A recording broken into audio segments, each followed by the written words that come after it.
इस वक्त हमारे समक्ष हैं विदर्भ ऑप्टिकल एसोसिएशन के president Shri Dinesh Chhabra sir. Sir, हम आपसे जानना चाहेंगे कि पर्टिकुलरली अभी जो ट्रेड में जो मंदी का जो दौर जो चल रहा है, पर्टिकुलरली अभी शासन ने पहले आप लोगों को परमिशन दी थी, जब फिर से लॉकडाउन शुरू हुआ तो परमिशन हटा दी, तो इस तरह से आपके व्यवसाय में, आपके ट्रेड में किस तरह का फर्क पड़ा, उस बारे में हमारे दर्शकों को आप बताइए। ये दुर्भाग्यवश है कि लॉकडाउन हुआ है। कोरोना वायरस से प्रोटेक्शन के लिए ये अनिवार्य भी है, लेकिन इससे क्या हो रहा है कि जो एसेंशियल ज़रूरतें की चीज़ें हैं उस जो भी कस्टमर्स है वंचित रह जा रहे हैं, पीड़ित हैं। बिजनेस पे तो इफ़ेक्ट हो ही रहा है, लेकिन जो कंज्यूमर्स हैं उनको भी बहुत दिक्कत हो रही है। जैसे कि आप जानते हो कि जैसे कि फार्मेसी वालों को परमिशन दी गई है, क्योंकि मेडिसिन एसेंशियल्स में आता है पर्टिकुलरली, उसी से रिलेटेड यदि कोई दवाखाने जाता है उसको ऑप्टिकल की आवश्यकता गिरती, स्पेक्ट की आवश्यकता गिरती, तो वो ऑप्टिकल शॉप ओपन रहना चाहिए, ऐसे आप लोगों की भी मांग रही है। बिल्कुल मांग है, क्योंकि आपका क्या खुलासा है? ये भी एक पैरामेडिकल लाइन है जो एसेंशियल हैं। अगर डॉक्टर मेडिसिन के लिए प्रिस्क्राइब करता है, अगर दवाई की दुकान बंद हो तो मेडिसिन मिलेगी नहीं और उसका ट्रीटमेंट नहीं होगा। वैसे ही आँख के दवाखाने से जब डॉक्टर प्रिस्क्रिप्शन देता है तो आदमी को चश्मा बनाना अनिवार्य है, नहीं तो उसका कोई मतलब नहीं है टेस्टिंग करने का। टेस्टिंग कराने के बाद जब चश्मा लेने के लिए आदमी आता है तो 2 घंटे जैसे टाइम दिया जा रहा है दुकान खुला रखने के लिए। कस्टमर वहाँ पे पहुँचे, उस टाइम वो चीज़ें सेलेक्ट करे, ग्लासेस सेलेक्ट करे और ऑर्डर दे, और इमीडिएटली उसको मिल नहीं सकता है। तो चश्मा अगर अर्जेंट से अर्जेंट भी बनाना हो तो 5 से 6 घंटा उसको बनाने के लिए लगता है। और ये खाली औपचारिकता के लिए कि हाँ भी 2 घंटे के लिए खोलो और फिर बंद कर दो, ये मुझे लगता है कि बहुत नाइंसाफ़ी है ऑप्टिशियंस के साथ और ग्राहकों के साथ भी।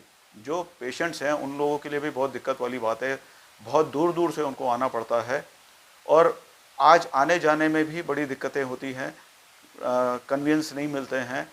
तो मेरे ख्याल से गवर्नमेंट ने थोड़ा सा सोचना चाहिए कि ये एक एसेंशियल चीज़ है, लोगों के लिए अनिवार्य है। घर में बैठ के अगर कोई टीवी चालू है, अगर वो देख ही नहीं सकता है तो उसका कोई मतलब नहीं है। बच्चा पढ़ना चाहता है, आज सब काम टीवी में हो रहा है, लैपटॉप में हो रहा है और मोबाइल में हो रहा है, सब कुछ ऑनलाइन हो गया है। अब उसे दिखेगा नहीं तो वो कैसे पार्टिसिपेट करेगा, वो कैसे परफॉर्म करेगा, ये सोचने वाली बात है। आज अल्ट्रावायलेट रेज जो रेडिएशंस निकलते हैं उसके लिए स्पेशल यूवी प्रोटेक्शन लेंसेज हो गया है, ब्लू लाइट प्रोटेक्शन वाले लेंसेज आ गए हैं, स्पेशल लेंसेज आ गए हैं, सब चीज़ अवेलेबल है। हम लोगों को खुद का मैन्युफैक्चरिंग है, इसलिए हम लोग आजकल इतनी जल्दी दे पाते हैं चीज़ें लोगों को। जो चीज़ के लिए 3-3 महीना लग जाता था उसको रिड्यूस करते करते महीना से 15 दिन, अब हम लोग उनको 8 घंटे के अंदर जो बेस्ट क्वालिटी के लेंसेज हैं वो अवेलेबल करा दे रहे हैं। सारे ऑप्टिशियंस को हम लोग यहाँ से मैन्युफैक्चर करके सप्लाई कर रहे हैं और वो इतने खुश हैं। कस्टमर्स को टाइम पे चीज़ मिल जा रही है, वो खुश हैं, दुकानदार खुश हैं। और सरकार का जो है आत्मनिर्भर वाला काम कि हाँ भाई स्वदेशी चीज़ें हो, इम्पोर्टेड चीज़ों की क्वालिटी में हम लोग यहाँ ही पे बना के उनको दे रहे हैं। मेरे ख्याल से ये हम लोगों के लिए बहुत बड़ी उपलब्धि है नागपुरियंस के लिए। And I am proud of all the opticians, those who are cooperating with us and buying these products from us, and we are thankful to all of them. We are thankful to the government, they were supporting us, but suddenly ये 2 घंटे का जो उन्होंने कर दिया है इससे परेशानियां हो रही है। तो मैं बार बार रिक्वेस्ट करता हूं, आग्रह करता हूं कि ये जो 2 घंटे का उन्होंने सिर्फ अलाउ किया है उसको कम से कम 5 या 6 बजे तक कम से कम टाइम दिया जाए, जिससे दुकानदारों को भी दिक्कत ना हो और ग्राहकों को भी दिक्कत ना हो, उन्हें चीज़ें टाइम पे, अच्छी चीज़ टाइम पे मिले। लॉकडाउन के दरमियान जो सरकार ने, प्रशासन ने जो रिस्ट्रिक्शंस आपके ऑप्टिकल बिजनेस को लाया हुआ है उसके संदर्भ में आपने कुछ निवेदन भी दिया था। ये निवेदन आपने किस अथॉरिटी को दिया, उस बारे में बताइए। मैं as a president of Vidarbha optical association, हम लोग गए राम जोशी जी जो असिस्टेंट कमिश्नर हैं, मेरे साथ मेरे सेक्रेटरी कृष्णा पांडे जी थे, vice president mister Mukesh Ahuja ji भी थे और मिस्टर प्रतीश बिसेन भी थे। हम चारों यहाँ पे कमिश्नर ऑफिस में गए थे। वहाँ निर्भय जैन असिस्टेंट कमिश्नर जी से भी हम लोग मिले हैं, राम जोशी असिस्टेंट कमिश्नर जी से भी मिले हैं। तो उन्होंने थोड़ी सी अपनी मजबूरियां बताई कि जो व्यवस्था हो रही है उसके अंतर्गत वो हम लोगों को पूरा क्लैरिफिकेशन दे नहीं सकते हैं क्योंकि मीटिंग्स हो रही हैं।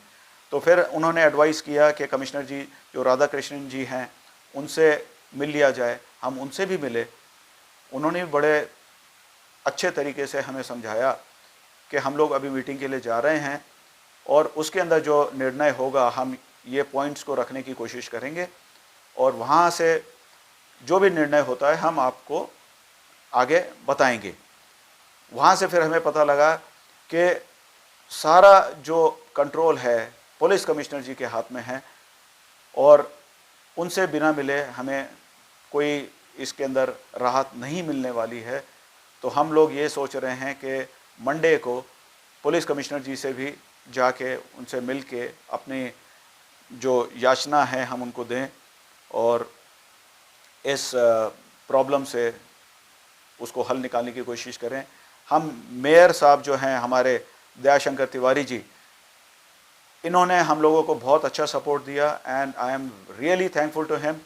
और उन्होंने इतने अच्छे से बताया कि हाँ भी ये जो लॉकडाउन हो रहा है कुछ जगह तो आपस में इनके कोऑर्डिनेशन नहीं है, कुछ लोगों में मतभेद है। मुझे ये लगता है कि ये चीज़ पब्लिक में नहीं आनी चाहिए, आपस में सॉल्व करनी चाहिए और लोगों को जितना हो सके राहत देनी चाहिए, उसके वे आउट निकालने चाहिए। ये फाइंड आउट करें कि किस जगह ज़्यादा केसेस हैं, उस जगह को कंसंट्रेट करके वहाँ से कंट्रोल करें, ना कि पूरे नागपुर को, पूरे विदर्भ को आप लॉकडाउन करें। सारे बुद्धिजीव बैठे हुए हैं, सबकी राय लेनी चाहिए, मनमाने एक तरफा काम नहीं होना चाहिए। ये मेरी अपनी राय है, बाकी सारे बुद्धिजीव हैं, जो उनका डिसीजन होगा हमको मानना ही पड़ेगा। हम लोग कानून के अगेंस्ट में नहीं जा सकते हैं और नहीं जाएंगे।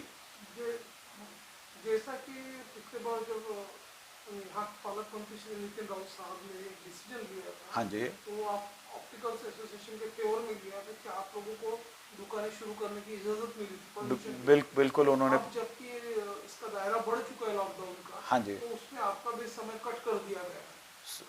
समय तो कट किया ही है। इसके अलावा अब जबकि आपने सारे अथॉरिटी को मिल के मनपा के पूरे अथॉरिटी को मिल चुके, निवेदन दे चुके, तो अब आखिरी में पालक मंत्री राव साहब को फिर से होंगे क्या? बिल्कुल मिलेंगे, ज़रूर मिलेंगे। वो बहुत कोऑपरेटिव हैं और पढ़े लिखे हैं, समझदार हैं और हमारी चीज़ों को गौर ज़रूर करेंगे और मुझे पूरी उम्मीद है उनके तरफ से भी सपोर्ट मिलेगा। हमारे अनिल देशमुख जी से भी हमें पूरा सपोर्ट मिलेगा क्योंकि सब नागपुर के हैं, शुरू से यहाँ रहते हैं, उन्हें हर चीज़ का ज्ञान है, आभास है। तो मुझे पूरी उम्मीद है इनसे भी हमें पूरा सपोर्ट मिलेगा और ये हमारे जो तकलीफ़ें हैं उसको समझने की कोशिश करेंगे और इसको जल्द से जल्द सुलझाने की कोशिश करेंगे।